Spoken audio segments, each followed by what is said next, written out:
જય માતાજી મિત્રો, સુરેન્દ્રનગરથી હું જન્મરાજસિંહ પરમાર અને મારા મમ્મી પૂર્ણાબા પરમાર ફરી આપનું હાર્દિક સ્વાગત કરીએ છીએ અમારી ચેનલ દરબારી રસોઈમાં। જુઓ મિત્રો, જોતા જ મોંમાં પાણી આવી જાય તેવું એકદમ સરસ મજાનું ટેસ્ટી અને ચટાકેદાર વાડીઓના પ્રોગ્રામમાં બનતું અને હાલ જ્યારે શિયાળો શરૂ થવા જઈ રહ્યો છે ત્યારે ખાસ બનાવાય તેવું એકદમ સરસ મજાનું સિંગ ભજીયાનું શાક બનાવતા આજે આપણે શીખીશું।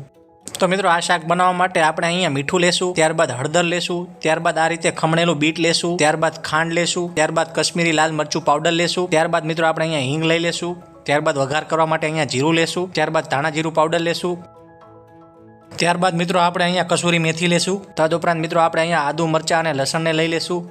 તદુપરાંત મેં અહીંયા ઝીણી સમારેલી ડુંગળી લીધી છે અને ટમેટાની પ્યુરીનો પણ આપણે અહીંયા ઉપયોગ કરવાના છીએ। જો મિત્રો તમે ડુંગળી ન ખાતા હોય તો તેને સ્કીપ પણ કરી શકો છો, ડુંગળી લસણને। તદુપરાંત મિત્રો આપણે અહીંયા મોડું દહીં લેશું। આ ઉપરાંત મિત્રો આપણે ચાટ મસાલો લઈ લેશું। તો મિત્રો કુલ મળીને આટલી વસ્તુઓની મદદથી આપણે સિંગ ભજીયાનું શાક બનાવીશું। તો મિત્રો ત્યારબાદ આપણા શાકમાં મુખ્ય નમકીન વસ્તુઓ કહી શકાય તેવી વસ્તુઓ એટલે કે ચણાના લોટની સેવ, તદુપરાંત સિંગ ભજીયા અને રતલામી સેવને આપણે લઈ લેશું। મિત્રો આ ત્રણ વસ્તુઓનો ઉપયોગ કરવાથી આપણું શાક એકદમ સરસ મજાનું ટેસ્ટી અને ચટાકેદાર બનશે। તો મિત્રો જ્યારે તમારી પાસે ઘરે કોઈ પણ પ્રકારની શાકભાજી અવેલેબલ ના હોય ત્યારે તમે અમારી આ રીતને ફોલો કરીને એક જરૂરથી આ ચટાકેદાર સિંગ ભજીયાનું શાક બનાવીને ટ્રાય કરજો અને અમને કોમેન્ટમાં જણાવજો કે કેવું બન્યું છે। તો મિત્રો હવે આપણે જેટલી ક્વોન્ટિટીના સિંગ ભજીયા લીધા હતા તેમાંથી લગભગ માપમાં અડધી ક્વોન્ટિટીના સિંગ ભજીયાને આ રીતે ખાયણીની અંદર અધકચરા ક્રશ કરીને વાટી લેશું। મિત્રો આ અધકચરા ક્રશ કરેલા સિંગ ભજીયાનો આપણા શાકમાં ઉપયોગ કરવાથી આપણું શાક છે એ ઘટ પણ બનશે અને આપણા શાકમાં એક સરસ મજાની ક્રન્ચીનેસ પણ આવશે। તો મિત્રો તમે અહીંયા જોઈ શકો છો મેં કંઈક આ પ્રકારનો કોર્સ ટેક્સચર વાળો સિંગ ભજીયાનો પાવડર બનાવીને તૈયાર કરી લીધો છે। તો મિત્રો હવે આપણે લગભગ અડધી વાટકી જેટલી રતલામી સેવને લઈને તેને પણ ખાયણીની અંદર સરસ મજાનો તેનો કોર્સ ટેક્સચર વાળો પાવડર થઈ જાય તે રીતે આપણે ખાયણીની અંદર ક્રશ કરી લેશું। તમે મિત્રો અહીંયા જોઈ શકો છો કે આ પ્રકારનું આપણે કોર્સ ટેક્સચર વાળું રતલામી સેવનું મિક્સચર બનાવીને તૈયાર કરી લીધું છે। તો મિત્રો કુલ મળીને આ ચાર વસ્તુઓનો ઉપયોગ કરીને આપણે એકદમ સરસ મજાનું આપણું ચટાકેદાર સિંગ ભજીયાનું શાક બનાવીશું। તો મિત્રો હવે આપણે એક પેનની અંદર તેલ ગરમ થવા માટે લઈ લેશું। મિત્રો આપણું તેલ છે બરાબર ગરમ થઈ જાય ત્યારબાદ તેની અંદર 1 ટીસ્પૂન જેટલી આપણે હિંગ ઉમેરી દેશું। મિત્રો આપણી હિંગ છે સારી રીતે ફૂટી જાય ત્યારબાદ તેની અંદર અંદાજે 1 ટેબલસ્પૂન જેટલું આપણે અહીંયા જીરું ઉમેરીશું। મિત્રો અહીંયા આપણે જીરાનો જ ઉપયોગ કરવાનો છે વઘાર કરવા માટે। મિત્રો અહીંયા જીરાનો વઘાર કરવાથી આપણા શાકની અંદર એકદમ સરસ મજાનો ટેસ્ટ આવશે। તો મિત્રો તમે અહીંયા જોઈ શકો છો કે આપણું જીરું છે સારી રીતે ફૂટીને તૈયાર થઈ ગયું છે। તો હવે આપણે તેની અંદર મસાલા કરીશું। તો મિત્રો હવે આપણે વઘારની અંદર ઝીણી સમારેલી ડુંગળી ઉમેરીશું અને તેને પણ સારી રીતે આપણે ફ્રાય કરી લેશું। મિત્રો અહીંયા આપણી ડુંગળી છે ગોલ્ડન બ્રાઉન કલરની થાય ત્યાં સુધી આપણે તેને સારી રીતે ફ્રાય કરી લેવાની છે। તો મિત્રો તમને અમારી આ રેસીપી પસંદ આવે તો આ વિડીયોને લાઇક અને શેર જરૂરથી કરજો અને સાથે સાથે અમારી ચેનલને સબસ્ક્રાઇબ પણ કરજો અને બાજુમાં રહેલ બેલ આઇકનને પ્રેસ કરવાનું ના ભૂલતા જેથી અમારી ચેનલ પર આવનારી તમામ વાનગીઓની માહિતી તમને મળતી રહે। તો મિત્રો આજના વિડીયો ઉપર આપણે 200 લાઇક્સનો ટાર્ગેટ રાખીએ છીએ, તો ફટાફટ તમે વિડીયોને લાઇક જરૂરથી કરી દેજો। તો મિત્રો તમે અહીંયા જોઈ શકો છો આપણી ડુંગળી છે સરસ મજાની ફ્રાય થઈ ગઈ છે અને તેનો કલર પણ એકદમ સરસ મજાનો ગોલ્ડન બ્રાઉન કલરનો થઈ ગયો છે। તો ત્યારબાદ મિત્રો આપણે તેની અંદર ટોમેટો પ્યુરી ઉમેરીશું અને ત્યારબાદ તેને પણ સારી રીતે મિક્સ કરી લેશું। મિત્રો આપણા આ શાકની ખૂબી એ છે કે આ શાક છે ખૂબ જ ઓછા સમયમાં અને ખૂબ જ ઝટપટ બની જાય છે તેમજ એકદમ સરસ મજાનું લિજ્જતદાર અને ચટાકેદાર બને છે। મિત્રો આ શાક બનાવવા માટે આપણે વધારે પડતા વેજીટેબલ્સની પણ જરૂરિયાત નથી રહેતી, માટે આ શાક તમે તમારા ઘરે જ્યારે કોઈ પણ પ્રકારના શાકભાજી કે વેજીટેબલ્સ અવેલેબલ ના હોય ત્યારે તમે જરૂરથી એકવાર બનાવીને ટ્રાય કરજો। તો મિત્રો આપણા ડુંગળી અને ટોમેટોની પ્યુરી એકદમ સારી રીતે ફ્રાય થઈ ગઈ છે ત્યારબાદ આપણે તેની અંદર ક્રશ કરેલા લીલા મરચાંને ઉમેરી દઈશું અને તેને પણ સારી રીતે આપણે મિક્સ કરી લેવાના છે। તો મિત્રો આપણા વેજીટેબલ્સ સારી રીતે કુક થઈ ગયા છે તો ત્યારબાદ આપણે તેની અંદર સ્વાદ અનુસાર મીઠું ઉમેરીશું અને તેને પણ સારી રીતે મિક્સ કરી લેશું।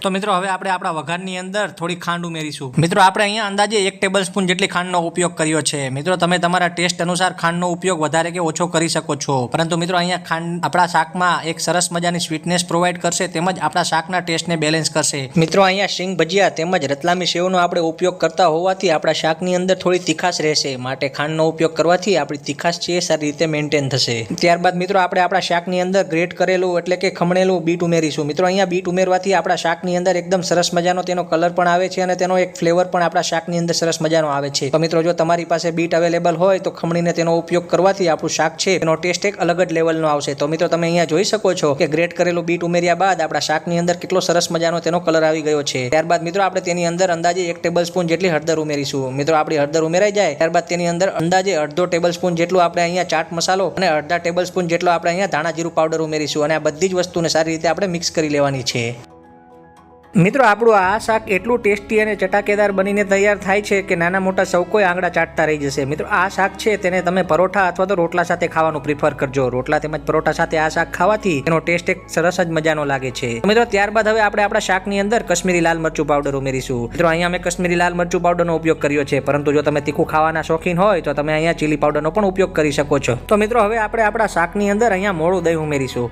મિત્રો અહીંયા મોડું દહીં ઉમેરવાથી આપણા શાક માટેની ગ્રેવી છે તેની અંદર એક સરસ મજાની થિકનેસ આવશે. તદુપરાંત અહીંયા મિત્રો આપણે મોડા દહીંનો ઉપયોગ કરતા હોવાથી આપણા શાકની અંદર તેનો એકદમ સરસ મજાનો ફ્લેવર આવશે. મિત્રો અહીંયા દહીં ઉમેરવાથી આપણા શાકની અંદર જે ખટાશનો ભાગ છે તે પણ દેખાશે. મિત્રો આ રીતે જો તમે ગ્રેવી બનાવશો તો તેની અંદર તમામ વસ્તુઓ સપ્રમાણમાં, એટલે કે તેનો ટેસ્ટ ખટાશમાં, મીઠાશમાં અને તીખાશમાં પણ સરખો રહેશે. તો ત્યારબાદ મિત્રો હવે આપણું દહીં પ્રોપર આપણી ગ્રેવી સાથે મિક્સ થઈ જાય ત્યારબાદ તેની અંદર જે ક્રશ કરેલા સિંગ ભજીયા તેમજ ક્રશ કરેલી જે રતલામી સેવનો પાવડર હતો તેને પણ આપણે ઉમેરી દેશું. તો મિત્રો જો છે ને આપણી ગ્રેવી એકદમ સરસ મજાની ટેસ્ટી અને ચટાકેદાર લાગી રહી છે ને, તો ત્યારબાદ મિત્રો હવે આપણે બધી જ વસ્તુઓને સારી રીતે મિક્સ કર્યા બાદ તેની અંદર આપણે કસૂરી મેથીને ઉમેરી દેશું. મિત્રો અહીંયા કસૂરી મેથી ઉમેરી દેવાથી આપણા સિંગ ભજીયાના શાકની અંદર એક સરસ મજાનો ફ્લેવર આવશે. તો મિત્રો ત્યારબાદ બધી જ વસ્તુઓને આપણે સારી રીતે મિક્સ કરી લેશું. અને મિત્રો આપણા શાકની ગ્રેવી છે તેની અંદર થોડી થિકનેસ ઘટાડવા માટે આપણે ફરીથી થોડા દહીંને આપણે અહીંયા ઉમેરી દેશું. તો મિત્રો તમે અહીંયા જોઈ શકો છો કે આપણા સિંગ ભજીયાના શાકની એકદમ સરસ મજાની ગ્રેવી બનીને તૈયાર થઈ રહી છે. મિત્રો આપણે અહીંયા આ શાક બનાવવા માટે તેની ગ્રેવીની અંદર પાણી નથી ઉમેરવાનું. માત્ર 3/4 કપ જેટલા દહીંનો ઉપયોગ કરીને જ તેની ગ્રેવી બનાવવાની છે, જે એક અગત્યની વસ્તુ છે.